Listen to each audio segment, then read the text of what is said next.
Hey there, curious minds. Welcome back to our channel, where we dive into the mysteries and wonders of the world.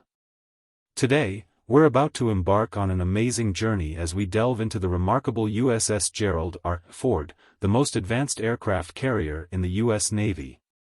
Don't forget to hit that subscribe button, give this video a thumbs up, and ring that bell to stay updated with all our future explorations. Let's keep on broadening our horizons together. This right here is the biggest warship in the world. Out there on the open seas, it truly stands out. And for its very first mission, the USS Gerald R. Ford set sail from North America heading to Europe, making a transatlantic voyage to train alongside NATO allies. The Gerald R. Ford is the inaugural vessel in a fresh class of U.S. Navy aircraft carriers. It's a high-tech, nuclear-powered floating airfield with enough firepower to give potential adversaries second thoughts. After years of sea trials and rigorous testing, the Ford was finally ready to join NATO allies in October 2022. The journey across the Atlantic begins in Halifax, Canada. From there, the Ford and its multinational carrier strike group will follow the path laid out by Canadian and U.S. merchant ships during World War II. Over 80 years ago, Canadians, Americans, and our allies fought together across the Atlantic to secure the sea lanes. They endured rough seas, faced a relentless enemy, but their sacrifice ensured the success of the longest battle of World War II. And today, we carry on that tradition. From then on, aircraft carriers evolved, growing in size and power.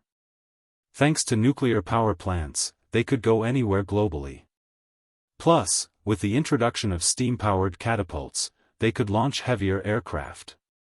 Soon enough, aircraft carriers became a common sight in Allied navies, including France and the United Kingdom, always with a squadron of warships at their side.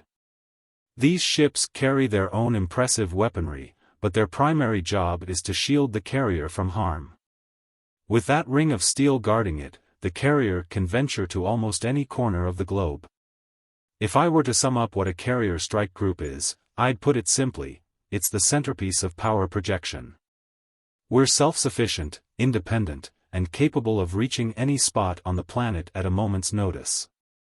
Commissioned in 2017, the USS Gerald R. Ford is the trailblazer of a new class, and according to the U.S. Navy, it's the most technologically advanced carrier to ever set sail. But what sets it apart from its predecessors? Well, their propulsion system is all new, with a fresh electrical distribution setup. They boast a smaller crew, designed for reduced maintenance needs. We're pretty excited about the innovations the Ford brings to the table. The most noteworthy ones are the electromagnetic aircraft launch system and the advanced arresting gear.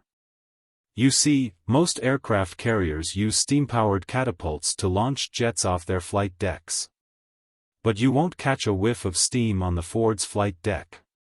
This ship relies on an electromagnetic launch system to get its jets airborne. When it comes to these new catapults, there's more than meets the eye. They can launch aircraft with a broader range of weights. We're expecting to use more unmanned vehicles in the coming years, and those might be lighter than the fighter jets we're launching right now. Less stress on the aircraft, and a reduced lifetime cost. When it boils down to it, the most crucial element on an aircraft carrier is, well, the aircraft.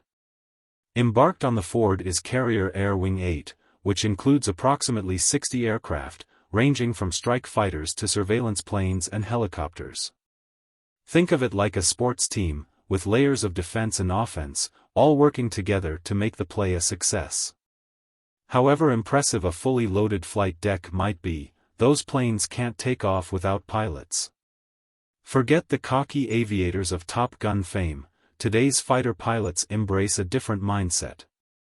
Sure, they work hard, play hard, but what they truly look for is humility, credibility, and approachability. The naval aviators of Strike Fighter Squadron 37, the Raging Bulls, are trained to handle everything from bombing runs to combat air patrols, and even refueling other fighters mid-flight. So, What does a typical day look like in this far-from-typical job? About an hour before takeoff, it's time to gear up, get all suited up for the flight, and then it's up to the flight deck. It's always a dynamic and somewhat perilous place, so you've got to be strategic. Once you're in the aircraft, there's a whole checklist to run through, making sure both your systems and the aircraft are good to go.